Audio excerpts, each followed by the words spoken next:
a man finds himself in a sleepy town where his intentions against his own life become the most exciting event. Because of this, the townspeople watch his every move and hang on to his every word, while the lonely women start falling for him. JulianPo records his life on a tape recorder as he walks for miles in the middle of nowhere. However, he's not sure what to say about his life. The only thing he thinks is worth mentioning is that he's always wanted to go to the sea since he's never seen it. After hours of walking, he finally reaches a sleepy town and checks into its rundown hotel. The owner, Vern, is apprehensive about the guest at first, while his sister, Lucy, doesn't speak to him and just points him to his room. Unbeknownst to Julian, his presence immediately attracts attention. Mayor Henry and Sheriff Leon find it odd to have a tourist in town, especially since Julian didn't drive a car to get there. With this, Leon spends the night watching Julian's window to make sure he doesn't commit any crimes. His wife, Darlene, fears that the man is a terrorist, not knowing that Julian is listening to his tape recordings. Outside his door, Vern eavesdrops, but Lucy catches him, so her brother leaves. The next morning, Julian heads out with his luggage, only for the hotel owner to start interrogating him. Julian just tells him that he's heading to the ocean, but Vern wonders if he's running from the law. Disregarding this, the nervous guest heads out and walks out of town. However, he finds that the sheriff's car is following him while there's no other vehicle that passes by to hitch a ride from. With no choice, he heads back into town where all the residents are watching him. As Julian checks into Vern's hotel again, Darlene and her friends, Lila and Dee, gossip about him.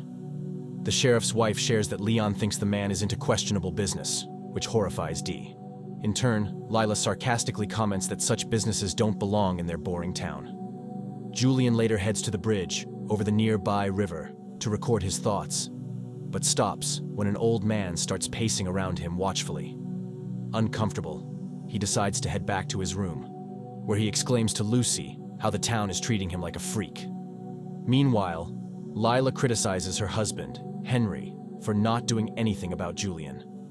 The mayor assures her that nothing has happened yet, but his wife is convinced that Julian is a killer. By the following day, even the kids in town start following Julian. More and more people become afraid of the newcomer, so the mayor finally confronts the man. He and the townspeople interrogate him about his motives for coming to their town, wondering if he intends to sell them illicit materials. Julian denies this, but Lila suspects that he's a serial killer on the run. The man insists that he was on the way to the ocean when his car broke down. However, Leon points out that they didn't find a broken car on the nearby roads. Henry then asks for his car keys, but Julian claims that he threw them out of frustration. With his story getting more and more dubious, the people bombard him with questions until, finally, Julian snaps that he does intend to kill someone. However, his target is himself. This stuns everyone, especially Sarah, who's watching from outside. The people question why he wants to end his life, but Julian just excuses himself and leaves. In the hotel, he asks Vern if there'll be a bus or train out of town, but the man reveals that there won't be. Vern then offers his guest a bottle of liquor, having heard what he said earlier. Julian retreats to his room and draws a bath, only to be interrupted by Reverend Bean. He tries to talk to the guest about his plans on his life, urging him to get things off his chest. When Julian doesn't, Bean decides to leave him alone. Not long after, Henry visits and invites Julian over for dinner, but he declines. Later that afternoon, Lila visits him next, though the woman oddly acts more flirtatiously towards him. Elsewhere, Dee tells her husband, Bobby, about Julian, but the man is dismissive towards the story, unlike everyone else. Early the next day, Julian wakes up to find the kids still watching his window from outside. He also finds his closet empty, so he rushes to Vern, who assures him that Lucy took his belongings to get them cleaned. To his surprise, Julian later finds his suit all cleaned and ironed on his bed as Lucy has returned them while he was away. Before he can get dressed, Dee visits and gives him a Bible, admitting that hearing about his plans made her sad. Awkwardly, she sits next to him to talk, but ultimately decides to leave. Even though the people are convinced he's not a criminal, the townspeople continue to follow Julian around. The man tries to ignore them, but ultimately, he gets tired of being followed and decides to head back to the hotel, with the crowd still on his tail. As he approaches the hotel, another group of residents offers him gifts. This leaves him with an armful of items to take back to his room. Hoping to be left alone, the man announces from his window that he won't end his life today. Hearing this, the residents leave, wondering if he'll do it tomorrow. The next day, Julian finds the kids outside his room again, irritating him. Because of this, when someone knocks on his door, he yells at the visitor to leave. However, he sees that his visitor is Sarah, who's startled by his angered mood. Realizing that he's never met her before, Julian invites her in and apologizes for yelling. Immediately, the woman shares that she had a dream about Julian being in her bedroom with a knife, which he stabbed himself with. After she saw him in town, she knew that he was the man she'd been waiting for. With that, Sarah throws herself onto Julian and kisses him. The confused man asks how she dreamed about him when they just met, and Sarah explains that it's because she's seen him every day. This is why she knows that he really came to town for her. Enamored by her, Julian declares that he'll live forever to be with her. However, Sarah asserts that she shouldn't stand in the way of his plans. With that, she leaves. Still, Julian becomes curious about Sarah and records his thoughts about her, noting that she's like his dream woman. Darlene visits the newcomer the next day, offering him homemade muffins. Julian compliments the woman's cooking, prompting Darlene to share that she always wanted to be a baker. However, her husband didn't want to share her cooking with anyone else. Just then, she stops herself, noting that Julian's time is too short for her to babble along. In contrast, the man believes that everyone's time is short, yet they end up waiting too long before doing what they want. These words spark something in Darlene, so she leaves. Once she's gone, Lucy enters Julian's room to clean up. She gets confused about the muffins, so the guest recounts that they were from Darlene. Sensing jealousy, he assures Lucy that he liked the breakfast she cooked for him as well. As soon as Julian leaves, however, Lucy throws out the rest of the muffins. Outside, Julian finds a kitten on the street. He picks it up and hands it to the barber, Tobias. The older man then starts talking about how Julian shouldn't be buried with a bad hairstyle, so he gives him a free haircut. Baffled, Julian checks his new look from the window across the street, only to catch the attention of a tailor, Tom, who also offers him a free suit.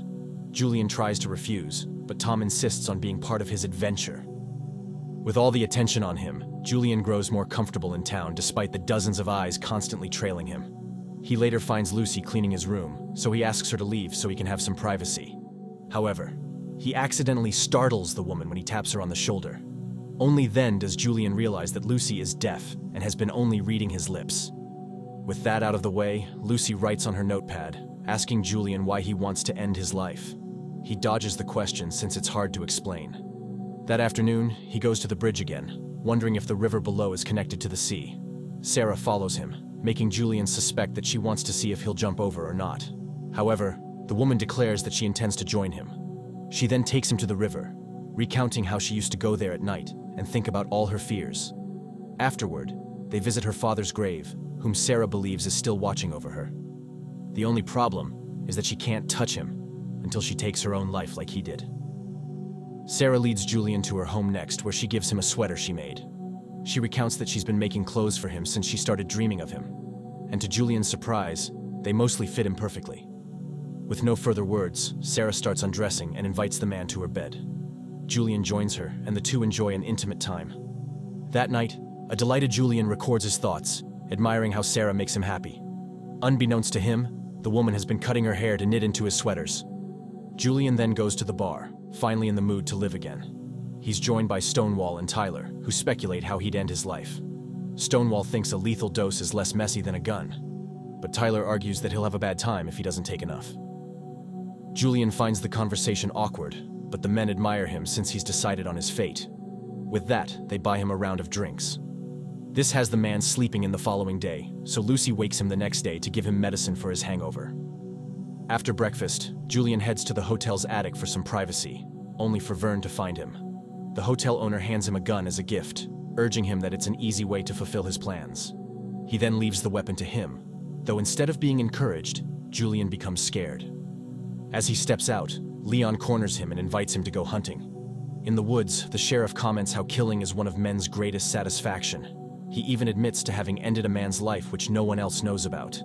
To him, the deed was no different than killing a rabbit. Leon thinks Julian feels the same way about killing, given his intention to do it to himself. With no choice, the nervous man agrees to appease the sheriff.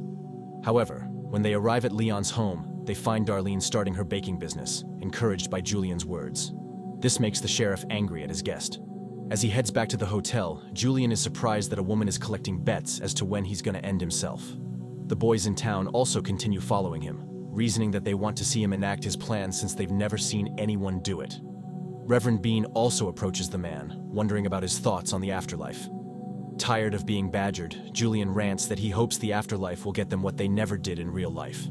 However, he also thinks that if God is real, he has a lot of apologizing to do. Soon, Lila also finds him and invites him for a picnic, but Julian has had enough attention and runs. He ends up at the bridge again, recording on his tape how he needs to leave this town. However, he wants to bring Sarah with him as he feels like he's waited his whole life for her as well. With this, he spends more time with Sarah, relishing her presence, though he's still uncertain if he's the man she's looking for. As the woman leaves his hotel room one morning, Vern sees her, making him grin knowingly. Julian later takes a walk and meets Bobby, who asks for advice. He claims that he has big ideas in his head, and if he doesn't enact them, he might explode. One of these ideas is becoming a movie star, so Bobby starts acting smug to show his skills. He then asks Julian what he should do, and the frustrated man just tells him to do what he wants. Dee visits him in his hotel room that afternoon, guessing that he wants to end his misery because he'd been hurt by a woman. With this, she offers to do anything to comfort him. Challenging this, Julian suggests she disrobe, and to his surprise, Dee actually does.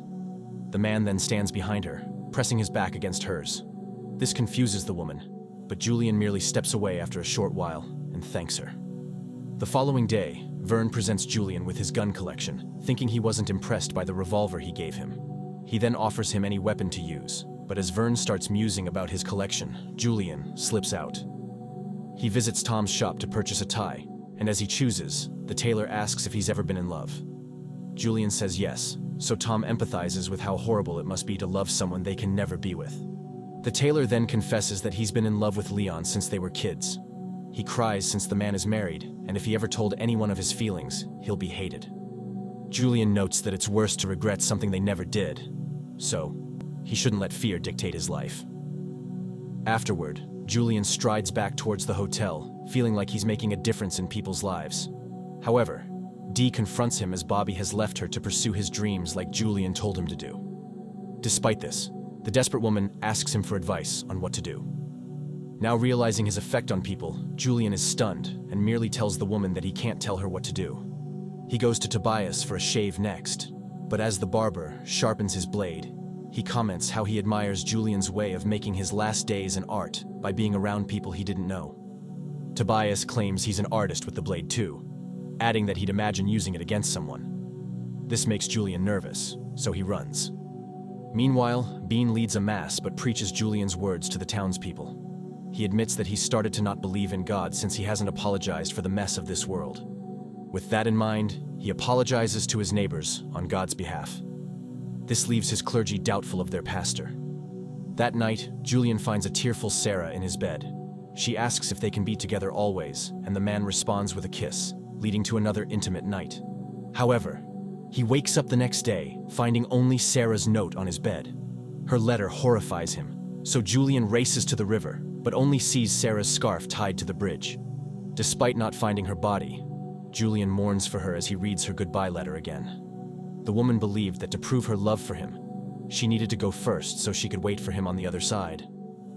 This leaves the man heartbroken, as he thought Sarah had given him a reason to live again. As he grieves, Henry, Leon, Vern, and Tobias approach his door, demanding his attention. They accuse him of lying about his intentions, arguing that they trusted him and even made sacrifices for him. Julian realizes that they want to see him die, and they confirm, seeing his confession from before as a promise. The man points out that he can change his mind, but they blame him for Sarah's fate. Julian argues that he's the only one who actually cared about her, accusing them of just blaming him because it's easier. Ignoring this, the men urge him to do what he went to this town for. With no choice, Julian declares that he'll do it tomorrow. This appeases the men, so they leave. Julian spends the rest of the night contemplating. In the morning, he heads out with his luggage, and, as expected, the whole town is already waiting for him, watching his every step. He walks out of town, but Leon insists on giving him a ride back as they want to see him commit to his plans.